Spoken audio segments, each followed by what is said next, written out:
Hari ini, Shinhwa akan membuat sebuah item yang disebut stimulus. Item ini dapat meningkatkan kekuatan tempur sebanyak 1,5 hingga 2,5 kali lipat tanpa efek samping. Selain itu, stimulus juga dapat menenangkan pikiran sekaligus membangkitkan tubuh. Bahan-bahan yang digunakan adalah bubuk poison chakra, bubuk tulang skeleton, dan cairan tubuh Madilo, kombinasi yang tidak terbayangkan dari produk sampingan monster yang sangat berbeda, serta tanaman beracun yang bahkan tidak akan digunakan sampai 8 tahun mendatang. Eliksir yang memulihkan 100% mana dan stimulus yang dapat meningkatkan kekuatan tempur setidaknya 1 peringkat di dunia para Awaken, di mana orang mempertaruhkan nyawa mereka demi peluang 1% atau 2%, ini hampir seperti doping teknologi. Shinhwa menggabungkan keduanya dan item-item itu pasti akan menimbulkan gelombang besar. Shinhwa memperhatikan prosesnya dengan saksama, kemurniannya pas. Butuh waktu cukup lama membuat item baru ini sampai Shinhwa menguap berkali-kali saat mengaduknya. Kalau dipikir-pikir, tahun 2020 adalah tahun yang penuh insiden dan kecelakaan, masa yang cukup menarik. Efek Flower of Transcendence membuat ingatannya semakin jelas. Tahun ini, di kehidupannya yang lalu, terjadi beberapa peristiwa besar, perang besar antara Asosiasi Awaken Amerika dan Eropa. Insiden mana parasite dari dunia lain yang muncul dalam mana potion produksi massal dari Cina, perang internal antara 3 guild top Korea, dan wabah besar-besaran di seluruh Rusia yang dikenal sebagai Russian Great Upheaval. 4 kejadian itu menewaskan banyak calon Awaken dari berbagai negara. Saat itu Nicholas pernah mengatakan bahwa sebagai seorang regresor dan jenius yang telah Awaken, dia sudah memperhatikan mereka yang memiliki potensi rank X sejak awal, bahkan jika mereka hanya ditetapkan sebagai rank E atau F. Terlalu banyak individu berbakat yang tewas karena insiden tahun 2020 dan itu menyebabkan kemunduran besar dalam persiapan menghadapi bencana besar. Nicholas sangat merasakan kehilangan itu, karena itulah masa pensiunnya Shinhwa tertunda lebih lama. Sebenarnya Kang Shinhwa bukan anggota penting di Nine Roads. Awalnya banyak talenta yang direncanakan Nicholas untuk diselamatkan pada tahun 2020. Saat itu Nicholas dan Shinhwa sama-sama berusia 33 tahun. Nicholas sudah rank X, sedangkan Shinhwa masih rank A. Dan itu terjadi ketika Shinhwa berhasil mengonfirmasi pembunuhan monster. Namun karena terlalu banyak yang meninggal di tahun itu, dan parahnya lagi, Nicholas sendiri mengalami kemunduran, yang bahkan Shinhwa tidak tahu dalam hal apa. Shinhwa justru direkrut sebagai pilihan ke-35 karena semua orang yang seharusnya berada di depannya mati. Saat itu, Shinhwa merasa Nicholas bertingkah seakan dirinya baru saja mendapat penghargaan. Shinhwa mengumpat mengingat betapa sombongnya Nicholas dulu. Ia berpikir, kalau semua ini terselesaikan, dia mungkin tidak perlu ikut bertarung dalam bencana besar. Ia pun semakin bersemangat mengaduk ramuan barunya. Untuk pertama kalinya, Shinhwa membuat ramuan itu sendiri dan warnanya terlihat sempurna. Butuh waktu 2 jam hingga cairan beningnya naik ke permukaan. 2 jam adalah waktu yang cukup untuk memesan pakaian tambahan dari Pak Tua Huang. Ia hanya butuh sebentar, jadi Shinhwa meninggalkan rumahnya. Ya, dengan kemampuan terbang, ia memang tak butuh waktu lama untuk mencapai tujuannya. Di tempat Pak Tua Huang, botol-botol miras berserakan. Minumannya sudah habis dan ia tak bisa fokus bekerja tanpa itu. Saat menuang tetesan terakhir, dia menyadari ada seseorang datang dan memastikan siapa itu. Seseorang memanggilnya kakek. Dia adalah Marina. Dari arah pintu, sebuah botol minuman dilempar ke arah Seok Cheol dengan kecepatan tinggi. Dengan refleks dan keahlian luar biasa, ia menangkapnya sempurna, lalu langsung meneguknya setelah tahu itu minuman mahal. Marina tak menyangka kakek tua itu bisa menangkapnya dengan mudah. Kemampuannya masih luar biasa, mungkin dia rang SS atau lebih tinggi. Seok Cheol melihat Marina, sudah lama mereka tak bertemu. Ia bertanya apa yang membuat perempuan itu jauh-jauh datang ke Korea. Marina menjawab ia ingin bertemu Shinhwa karena mendengar pria itu sering berada di sana. Hara Marina, Awaken rank S+. Seok Cheol langsung tahu siapa yang dimaksud Marina, pemuda luar biasa itu. Marina mendengar bahwa Guild Kang Shinhwa akan mengadakan rapat penjelasan tentang eliksir. Dari kabar yang didengar Seok Cheol, itu adalah Dream Potion yang dapat memulihkan 100% mana. Tapi Marina datang bukan hanya sebagai bagian dari tim Osaka, ada hal lain yang membuatnya tertarik. Jika bukan dari tim Osaka, maka jelas dia datang mewakili WSA, World Society Association. Dan tebakan Seok Cheol tepat. Kabar ini jelas tidak akan menyenangkan jika sampai terdengar oleh KSA dan Marina hanya tertawa. Tak ada batas dalam merekrut bakat. Pada akhirnya, semua ini hanyalah pertarungan uang sungguhan. Kalau tak punya uang, maka tak pantas mempekerjakan bakat, katanya santai. Tiba-tiba terdengar suara pelanggan datang. Padahal di jam segitu, biasanya sepi. Saat tirai pintu tersibak, Xinhua muncul di depan. Marina terkejut, orang yang ia cari kini ada di depan mata. Ia tidak menyangka bisa bertemu langsung dengan pendatang baru yang sedang jadi perbincangan hangat. Wajahnya berbinar. Xinhua pun tak kalah kaget melihat Hara Marina di sana. Tapi yang membuat Marina lebih terkejut adalah Xinhua mengenalinya. Tentu saja Xinhua tahu, Marina adalah teman seperjuangannya di Nine Roads. Dalam ingatannya, mereka seharusnya baru bertemu beberapa tahun lagi, bukan sekarang. Untuk menghindari kecurigaan, Xinhua mencari alasan lain. Ia mengatakan bahwa ia hanya tertarik pada komunitas Awaken luar negeri. Dan itu hanya kebetulan ia mengenal Marina. Xinhua lalu kembali ke tujuan awalnya, memesan setelan tambahan. Ia diminta menunggu untuk setelan yang sama, persis dengan sebelumnya. Sambil menunggu, Xinhua merasa sedikit tak nyaman. Marina terus memperhatikannya. Suasana jadi agak canggung, tapi dengan senyuman manis, Marina memulai percakapan. Ia bilang, besok akan hadir di rapat penjelasan tentang eliksir. Xinhua mengerti jika Marina datang karena eliksir itu juga. Secara resmi memang begitu. Tapi Marina punya alasan pribadi. Tanpa basa-basi, ia langsung ke inti, mengajak Xinhua bekerja sama dengan WSA. Xinhua terdiam. Perempuan itu memang to the point. WSA atau World Society Association adalah organisasi internasional supranasional. Organisasi ini memimpin para individu kuat dan punya banyak kepentingan pribadi seperti Black Cross Group, Black Society, Five State Association, dan Triad. Di balik layar, mereka punya hubungan dengan organisasi kriminal dari berbagai negara, termasuk Black Cross Group Korea dan 3 kekuatan jahat utama Tiongkok. Jika Xinhua bisa memanfaatkan pengaruh WSA atau mengakses lisensi dungeon kelas atas dan langkah yang dimiliki oleh guild, potensi pertumbuhannya akan meningkat drastis. Melihat Xinhua sepertinya sedang mempertimbangkan, Marina terus meyakinkannya. Bahkan ia menawarkan untuk meredakan kekhawatiran Xinhua dengan sebuah kartu status tamu WSA. Dengan status itu, Xinhua bisa mencoba beberapa aktivitas WSA tanpa tekanan. Xinhua makin tertarik. Status tamu itu cukup. Ia memuji keahlian negosiasi Marina, karena itu memang spesialisasinya. Marina tidak akan pernah melepas mitra bisnis yang baik, termasuk pria baik.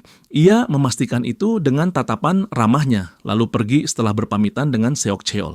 Xinhua tahu perhatian yang diberikan Marina terasa berat baginya. Jung-hun berterima kasih dan membawa 3 botol eliksir karena semalam ia lembur demi mengamankan item tersebut. Xinhua tidak perlu khawatir soal transportasi berkat kemampuan dan kepribadian Jung-hun. Karena pembayaran sudah dilakukan di muka, Jung-hun pun pamit pergi. Xinhua tersenyum melihat saldo rekeningnya yang kini menunjukkan angka 6.899.200 won. Dan itu belum termasuk tanah serta saham yang baru saja ia peroleh. Keuntungannya sudah sebanyak itu, Pulau Selatan sudah ia tetapkan sebagai tujuan pensiunnya sejak kehidupan sebelumnya. Kini kehidupan pensiun yang damai dan bahagia itu terasa semakin nyata. Di tempat yang begitu tenang setelah hidup yang begitu sibuk sejak ia beregresi, beristirahat sejenak bukanlah pilihan yang buruk. Di ruang seminar Guild Yang Hua, terdengar pengumuman dari pihak Guild disusul oleh keributan kecil dan bisik-bisik. Masih banyak yang ragu soal eliksir tersebut. Apakah itu betul-betul nyata? Beberapa bahkan menganggapnya tidak masuk akal. Bagaimana mungkin ramuan yang gagal dikembangkan oleh lembaga penelitian justru berhasil dibuat oleh satu orang? Ada juga yang menuduh Kang Xinhua hanya berencana membuat gebrakan besar lalu kabur. Ramuan pemulihan mana sempurna buatan seorang Awaken Rank D. Jika itu nyata, itu revolusi, dan tentu saja banyak yang meragukan. Wajar saja, 20 guild top Korea berkumpul di sana. Namun Bomi merasa kesal. Kenapa mereka malah mengeluh padahal datang karena penasaran? Tapi menurut Yehi, mereka semua diam-diam iri pada Kang Xinhua. Saat melihat para tamu satu persatu, Bomi kaget. Di antara mereka ada Mok Jinwoo dan Shin Jung-ah. Keduanya musuh bebuyutan. Jinwoo peringkat pertama dari Guild Hongyeon dan Jung-ah dari Guild Cheonyeon. Kehadiran mereka di satu tempat berisiko memicu keributan besar. Fakta bahwa mereka hadir menunjukkan seberapa besar pengaruh Xinhua. Yehi menduga Xinhua pasti merasakan tekanan. Bomi terlihat cemas. bagaimana jika Shinhwa membuat kesalahan, tapi saat Shinhwa melihatnya, justru dia merasa Bomi lebih gugup darinya. Meski begitu, dia menghargai perhatian gadis itu. Di usianya sekarang, tidak banyak hal yang bisa membuatnya benar-benar gugup. Di antara tamu yang datang, Marina melambaikan tangan ke arah Shinhwa. Di sekitarnya ada wajah-wajah yang sangat dikenali, Shinhwa wajah yang tidak pernah ia lupakan. Meskipun sebelumnya sudah bertemu Marina, Shinhwa tetap terkejut. Di sana juga ada Bern Wuxin dari Cina dan Ayla Blanchett dari Australia. Mereka semua adalah rekan satu tim dalam Nine Road. Ia tidak menyangka akan bertemu mereka di tempat ini. Shinhwa merasa pada titik ini mungkin memang sudah saatnya mereka menunjukkan diri ke panggung besar. Benang yang menghubungkan mereka, meski berbeda kewarganegaraan dan watak, adalah satu nama, Nicholas Hagan. Berkat rencana Nicholas, mereka pernah mencegah bencana besar, namun Shinhwa tahu koneksi yang terlalu dini bisa mengubah rencana masa depan Nicholas. Akan lebih baik jika pertemuan mereka tetap berjalan sesuai waktunya, seperti di kehidupan sebelumnya. Untuk sekarang, ia hanya bisa berharap mereka semua berhati-hati sampai hari itu tiba. Saat ini, Shinhwa akan fokus pada urusannya sendiri. Shinhwa berdiri di depan, menyambut semua tamu yang hadir. Ia tahu banyak dari mereka masih ragu, sama seperti saat pameran di Yanghua. Mereka meragukan keberadaan ramuannya, tampilan, bahkan komposisinya. Namun setelah pengujian ulang mereka harus mengakui, eliksir itu benar-benar nyata, penyembuhan sempurna.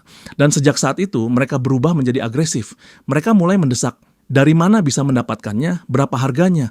Beberapa memaksa karena Yanghua hanya mampu memproduksi 1 botol per hari.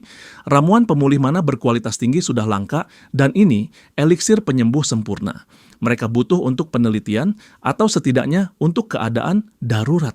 Ada yang langsung menghapus batas anggaran demi memastikan dapat 1 botol. Ada juga yang ingin memastikan bisa mendapatkan 2 botol per bulan. Bahkan ada yang menawar kerja sama ekspansi luar negeri jika Yanghua mau menjual khusus untuk mereka. Keributan itu berlangsung hingga sesi tanya-jawab dimulai. Seseorang bertanya, bagaimana caramu membuat ramuan seperti itu? Apa itu juga bakatmu? Shinhwa mengangguk. Itu bakatnya. Bukan dari dungeon, bukan juga pemberian orang lain. Ramuan itu murni hasil kreasinya sendiri. Ketika banyak pertanyaan ditujukan kepadanya, Shinhwa hanya berkata satu hal, fokus saja pada ramuannya, intinya itu buatan saya, dan hanya saya yang bisa membuatnya. Ruangan mendadak hening. Di saat yang sama, Marina menerima email terenkripsi dari WSA. Biasanya pesan seperti itu tidak pernah datang langsung. Isinya, VVIP menunjukkan minat mendalam terhadap Shinhwa, yang kini diklasifikasikan sebagai kode A wilayah Asia. Persetujuan telah diberikan untuk pengadaan ramuan yang dilaporkan hari itu. Ia diminta untuk mengamankan jumlahnya. Marina terkejut, bahkan VVIP yang jarang sekali menunjukkan diri, kini bergerak. Setelah selesai, Shinhwa menuju tim Guild. Ia terkekeh pelan. Ada beberapa orang yang masih mencoba menggali informasi tentang bagaimana ia mengembangkan ramuan tersebut. Bomi menyerahkan laporan hasil kesepakatan. 15 botol telah terjual. Dari awal, Shinhwa sudah bisa merasakan reaksi pasar yang luar biasa. Bomi juga telah menolak semua permintaan pertemuan yang ditujukan langsung ke Shinhwa, karena jelas ia tidak menginginkannya. Sebenarnya, pertemuan hari itu lebih seperti sesi lelang. Harga satuan akhirnya mencapai 7 miliar per botol. Totalnya 99,75 miliar won. Setelah dibulatkan 100 miliar. Shinhwa meminta uang muka dari penjualan tersebut. Jika ketua menyetujui, maka itu akan dilakukan karena Guild hanya berfungsi sebagai fasilitator dan harus ada win-win solution. Yehi menyambut baik kerja sama selanjutnya. Setelah semuanya selesai, Shinhwa pamit pergi dan benar-benar terbang begitu saja, meninggalkan semua orang terpana. Dari kejadian hari ini, Yehi sadar bahwa Shinhwa bukan orang biasa. Di usianya yang baru 25 tahun, dia terasa seperti pria parubaya yang sangat berpengalaman. Namun, karena kontrak Shinhwa dengan Yanghua adalah kontrak bulanan khusus, Yehi mulai khawatir akan adanya perang perekrutan ketika kontraknya berakhir di bulan Februari. Sementara itu, Marina menghubungi Shinhwa. Ia ingin membahas soal ramuan peningkatan yang sempat mereka singgung sebelumnya. Ia mengirim alamat dan memintanya datang. Shinhwa tiba di tempat yang dimaksud. Setelah menekan bel, pintu otomatis terbuka. Instruksi datang dari dalam rumah. Rumah itu bagus, sesuai dugaan, milik seorang eksekutif WSA. Namun saat masuk ke ruang tengah, Shinhwa terkejut. Marina baru saja selesai mandi dan tubuhnya nyaris terlihat jelas. Dengan cepat, Shinhwa berteriak agar Marina segera menutup dirinya. Tapi hal itu justru membuat Marina semakin menggoda. Padahal saat seminar tadi, Shinhwa terlihat begitu tenang. Tapi dalam situasi seperti ini, dia jelas tak bisa bersikap tenang. Tak lama, Marina kembali dengan pakaian lengkap. Ia langsung menanyakan soal itemnya. Shinhwa menunjukkan ramuan, stimulans. Efeknya seperti yang sudah dijelaskan, peningkatan kekuatan tempur setidaknya 1 peringkat tanpa efek samping. Saat pertama mendengarnya, Marina mengira itu hanya lelucon. Tapi setelah melihat eliksir sebelumnya, ia tak punya alasan untuk tidak percaya. Shinhwa menantangnya, jika Marina ingin percaya, ia harus mencobanya sendiri. Marina menyetujui dan meminumnya, matanya langsung berbinar. Efeknya nyata. Ia merasa kekuatannya meningkat drastis, bahkan mungkin lebih dari 1 level. Dalam hal kekuatan tempur, dampaknya luar biasa. Tubuh Marina mulai berubah, tangannya memancarkan aura kekuatan. Di belakangnya muncul sosok lain dari dirinya yang lebih besar, dan Marina sendiri matanya memerah menyala. Marina menatap Shinhwa dan memanggil nama laki-laki itu dan meminta Shinhwa untuk menjadi rekan tandingnya. Marina memperlihatkan gerakan tangan sebagai bentuk kekuatannya dalam mengendalikan boneka penyerang, sehingga dia tidak perlu turun langsung melawan lawannya. Shinhwa menampilkan senyum penuh tekanan. Marina sudah berada di rank S+, sedangkan dia hanya di rank D+. Tentu saja Marina tahu itu, tapi dia juga tahu bahwa rank tidak berpengaruh banyak bagi Shinhwa, dan dia menegaskan kembali keyakinannya pada pria itu. Shinhwa tak punya pilihan. Marina menekan salah satu tombol di ruangannya dan sistem aktif di atas kepala mereka. Itu adalah sebuah generator yang cukup rumit, mampu memblokir kekuatan hingga level S-rank dalam waktu singkat. Shinhwa mengakui itu cukup mengagumkan, tapi tetap saja meskipun ini hanya pertarungan latihan, karena mereka sudah sepakat, Shinhwa pun mengeluarkan energinya sepenuhnya. Dia ingin mereka bertarung dengan serius semampu mereka. Pertarungan dimulai antara boneka milik Marina dan Shinhwa. Setiap serangan berhasil dia atasi dengan baik, bahkan sesekali Shinhwa melancarkan serangan balasan. Ia mampu membelokkan serangan hanya dengan pertahanan minimal. Marina merasa hal itu sangat menarik. Dia pikir awalnya Shinhwa hanya bertipe kekuatan biasa, namun ternyata ada hal lain. Marina terus mengendalikan bonekanya untuk menyerang dan bertahan, namun Shinhwa dengan mudah mengatasi semuanya.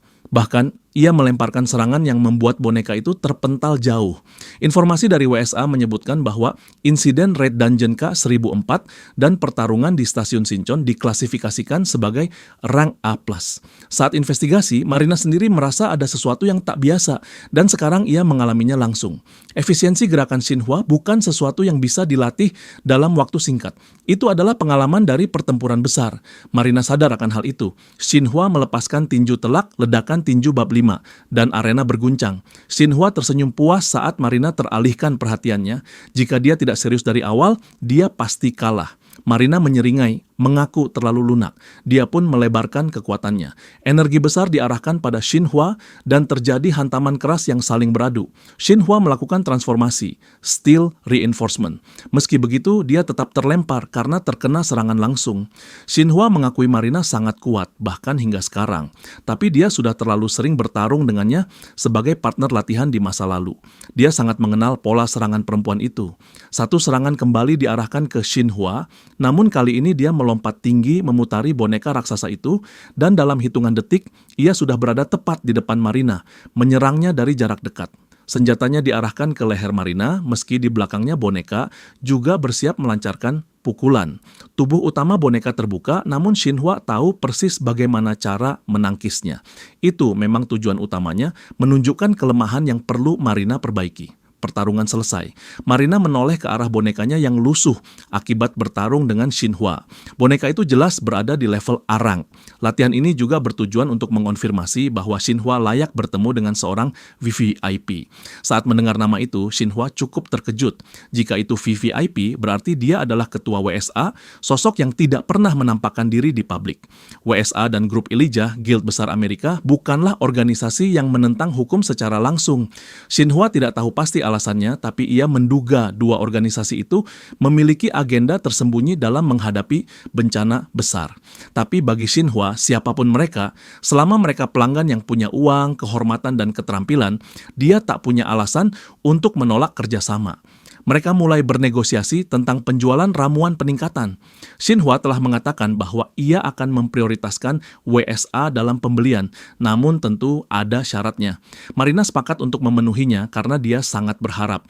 Xinhua ingin 2 dungeon milik WSA karena dia ingin menyerang dungeon pilihannya sendiri. Bagi Marina, itu bukan syarat yang sulit untuk dikabulkan. Sebagai tambahan untuk 100 paket ramuan, harga pembelian disepakati 500 juta won per botol. Itu penawaran yang sangat bagus, dan Xinhua merasa mencari uang ternyata semudah itu. Setelah bisnis selesai, Marina mengajak Xinhua untuk minum bersama secara pribadi karena masih ada waktu hingga fajar. Dia mengatakan punya whisky yang cocok untuk berdua. Namun Xinhua hanya tersenyum, menolak dengan sopan. Ia menyarankan lain kali saja di Pojangmacha gerobak makanan jalanan. Dalam hati Xinhua penasaran apakah Marina suka makan ceker. Marina tertawa menggoda, menganggap itu sebagai ajakan kencan dari Xinhua. Dia sendiri tak keberatan, tapi Xinhua buru-buru menyangkal ia hanya mengajak minum dan whisky bukan seleranya. Mungkin ia akan mempertimbangkannya jika Marina menawarkan soju. Marina pun mengiyakan. Xinhua menyuruh Marina menghubunginya jika dia sudah siap berpartisipasi sebagai tamu dan mempertimbangkan semua syarat yang diajukan. Setelah itu, Xinhua pamit pergi. Marina tertawa pelan. Ia mengakui bahwa Xinhua adalah tembok baja yang sulit ditembus. Suara dari televisi terdengar promosi Pulau Krivia, nama kolektif untuk 4 pulau di Pasifik Selatan, Krones, Linia, Bistesia, dan Astores. Setiap pulau memiliki flora yang beragam dan menampilkan citra Pulau Selatan yang indah. Promosi itu mengundang penonton untuk mengunjungi surga kebahagiaan mereka. Yang menontonnya adalah Kang Xinhua yang saat itu masih berada di F-Rank. Mungkin karena hidupnya begitu sulit saat itu, dia selalu bermimpi pensiun bahagia di tempat yang damai. Itu sebabnya dia hemat dan sering dianggap pelit oleh teman-temannya demi membeli pulau itu yang baru terwujud di usia hampir 60 tahun. Tapi dalam kehidupannya sekarang, Xinhua akan mewujudkannya lebih cepat. Suara di bandara terdengar, pengumuman keberangkatan ke Pulau Jeju. Mereka berterima kasih karena telah menggunakan maskapai mereka. Hari itu adalah hari di mana impian Xinhua akan segera terwujud. Ia sudah membayangkan pemandangan damainya. Masih ada waktu sebelum tanggal penyerbuan penting. Mengambil istirahat sementara bukanlah hal buruk. Xinhua ingin beristirahat dengan nyaman meski hanya sebentar. Di dalam pesawat, ia mulai menikmatinya. Suara langkah mendekat terdengar, berhenti tepat di sampingnya. Saat ia menoleh, mereka saling terkejut. Dia adalah Yoon Byul. Xinhua menyapa Yoon Byul lebih dulu, mempertanyakan alasan perempuan itu keluar dari KSA. Namun Yoon Byul hanya terlihat bingung. Dari wajahnya terlihat jelas bahwa ada yang salah. Ia tampak tidak sehat. Meski begitu, Yoon Byul langsung mengubah ekspresinya, berusaha tenang. Tapi keringat yang menetes dari wajahnya tidak bisa berbohong meskipun ia berkata dirinya baik-baik saja. Kebetulan mereka bertemu di pesawat yang sama. Yoon Byul memang selalu sibuk dengan pekerjaannya. Xinhua merasa perempuan itu bahkan tak bisa berbicara dengan santai. Yoon Byul berangkat dari KSA menuju Jeju dengan ekspresi yang sangat serius. Xinhua bertanya-tanya dalam hati, apa yang sebenarnya terjadi di Jeju? Meski ia mencoba mengingat dari kehidupan sebelumnya, tak ada kejadian penting yang terjadi di sana. Pengumuman dari pesawat kembali terdengar. Mereka akan segera lepas landas dan para penumpang diminta memeriksa sabuk pengaman. Saat itu, Yoon Byul memegang alat pendeteksi dungeon untuk mengukur tingkat energi inti. Satu hal yang terlintas di benak Xinhua, apakah ini wabah? Mungkin energi mana dalam dungeon menjadi tidak terkendali. Ia memperhatikan Yoon Byul yang mengenakan pakaian underneath, tanda bahwa ia mempersiapkan diri untuk situasi darurat atau pertempuran. Xinhua merasa dirinya terlalu ikut campur, memikirkan urusan orang lain. Tapi ia yakin para profesional akan menangani situasi dengan baik. Terkadang lebih baik tidak ikut campur. Untuk sekarang, Xinhua hanya ingin menikmati liburannya dengan tenang. Di seberang tanpa ia sadari, Yoon Byul sedang memperhatikannya. Keluar dari bandara, semuanya tak sesuai ekspektasi. Hujan deras mengguyur tanpa henti. Cuacanya benar-benar tidak bisa diprediksi. Xinhua menunggu taksi jemputannya dan menuju salah satu hotel mewah di sana. Mengabaikan hujan, Xinhua menikmati fasilitas hotel. Ia berenang sepuasnya dan tidak peduli dengan cuaca di luar. Sambil menikmati minumannya, Xinhua memikirkan betapa Guild Yonghua telah mempersiapkan segalanya untuknya. Ia menyesap minuman itu pelan. Liburan ini memang ia rencanakan untuk bersenang-senang. Di kehidupannya yang lalu, Xinhua hanya menabung dan hampir tidak pernah menghabiskan uang. Tapi sekarang, ia akan menikmati semuanya berkali-kali lipat. Sementara itu, di tempat lain, Yoon Byul berlari di dalam dungeon. Ia berharap kekhawatirannya tidak menjadi kenyataan. Tapi yang ia hadapi sekarang telah dikonfirmasi sebagai wabah tahap 1. Meskipun wabah sebenarnya dinyatakan pada tahap 4, KSA masih punya waktu. Wabah adalah fenomena lonjakan energi dimensi yang menyebabkan curah hujan ekstrim. Dungeon baru dapat terbentuk secara tiba-tiba dan tak terduga, menyebabkan banyak korban jiwa. Jika gerbang dimensi muncul di kota, dampaknya akan menjadi bencana besar. Yoon Byul tidak boleh terlambat. Alasan Yoon Byul dikirim sangat sederhana. Saat butuh penyusupan mendalam ke dungeon tempat bos monster bersembunyi, tidak ada awaken yang lebih cepat dan lihai daripada dirinya. Di kantor KSA, tim mendadak terkejut. Salah satu anggota tim telah memeriksa berulang kali dan tidak ada kesalahan. Peringkat wabah melonjak langsung ke tahap 4, melewati 2 tahap sekaligus. Mereka langsung menghubungi Yoon Byul untuk memberitahunya. Situasi itu nyaris mustahil. Jika semua monster keluar sekaligus, mereka akan tamat. Dan saat itu juga, suara erangan monster terdengar. Monster itu sudah berada tepat di depan Yoon Byul. Dengan cepat, Yoon Byul mempersiapkan serangan. Situasinya sangat sulit. Monster yang datang tidak hanya 1 atau 2, melainkan sangat banyak. Ia mengalahkan sebanyak mungkin, meski itu tidak akan cukup. Untungnya, sebelumnya ia sudah menyiapkan jebakan ledakan, ia menekan tombol di remote-nya, dan ledakan menghantam para monster.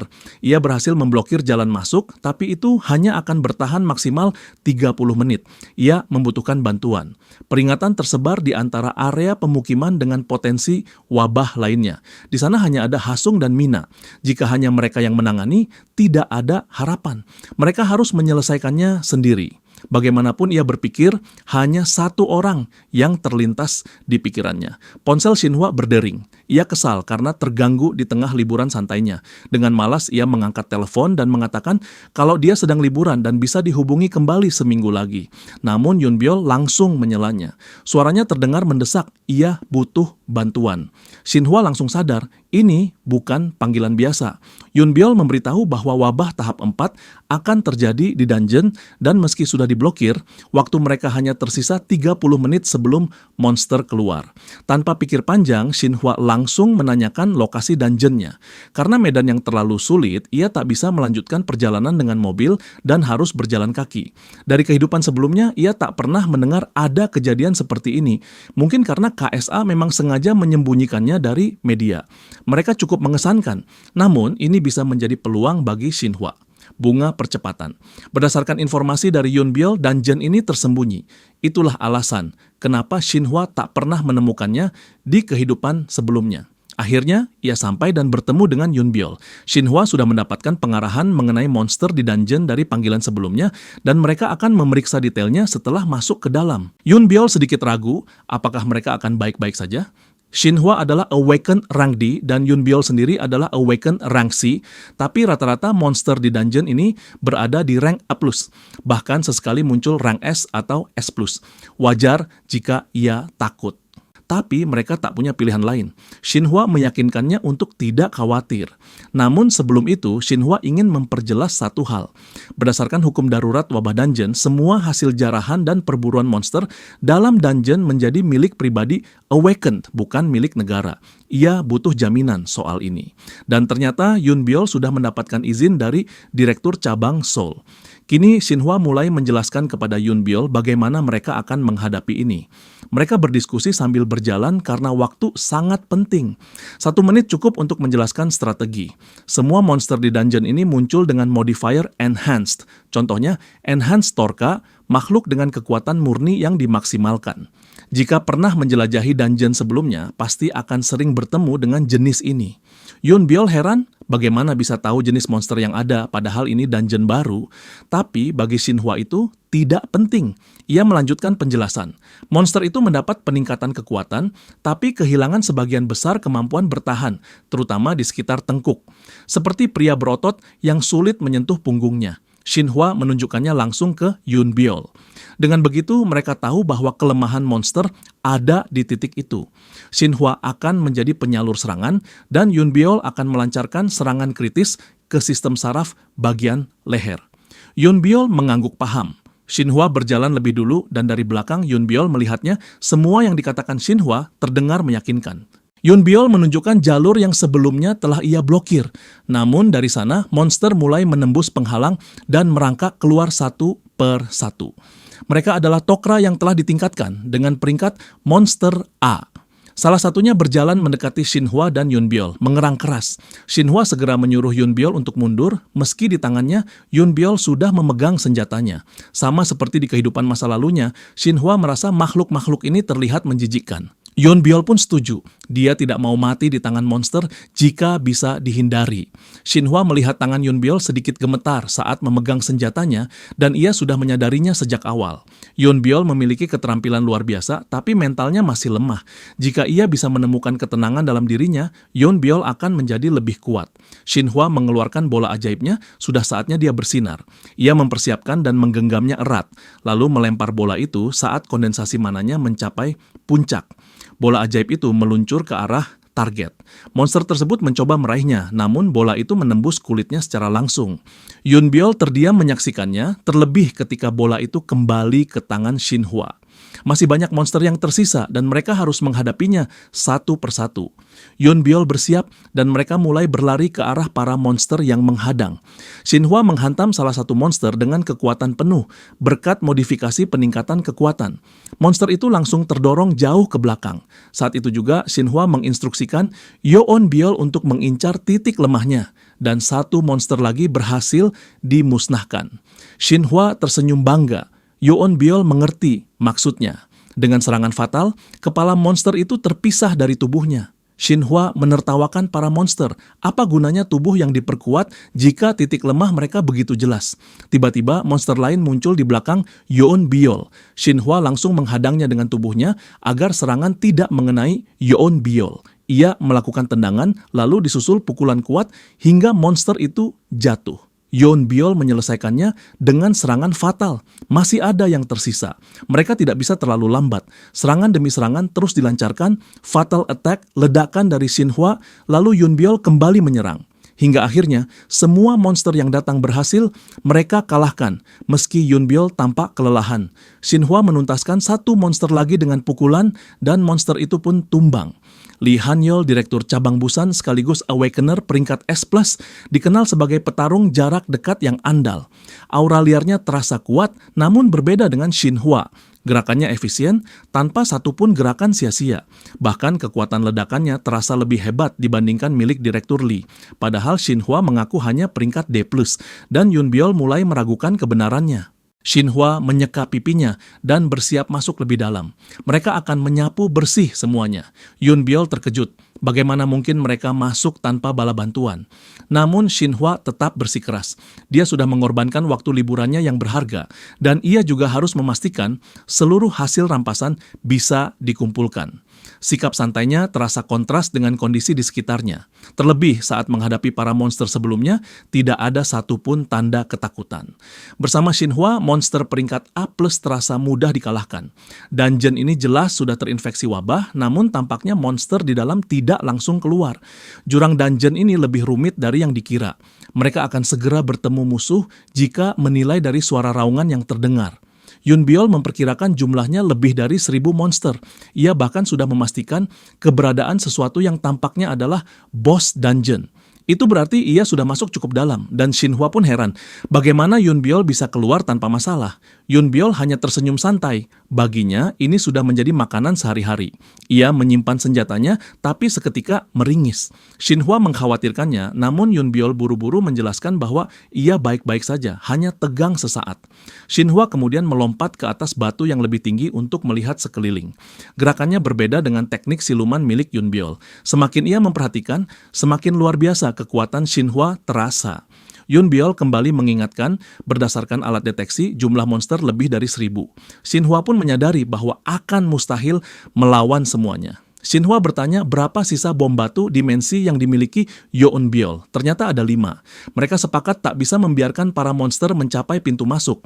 Satu-satunya pilihan adalah memblokir jalurnya. Xinhua mulai memasang bom di beberapa titik, tapi masalahnya detonatornya ada di tangan Yeonbyeol. Ternyata lengan kiri Xinhua berfungsi sebagai penghantar mana, hal yang tidak disangka Yeonbyeol. Ia pikir sebelumnya hanya untuk mengeluarkan mana. Xinhua memberi isyarat agar Yeonbyeol mundur, lalu meledakkan semua bom dengan tangannya. Ledakan besar terjadi dan menciptakan getaran akibat runtuhan. Salah satu dari 2 jalan keluar kini tertutup. Yeonbyeol kembali dibuat terkejut oleh Xinhua. Tanpa basa-basi, Xinhua mengajak Yeonbyeol untuk melanjutkan perjalanan melalui jalur yang tersisa.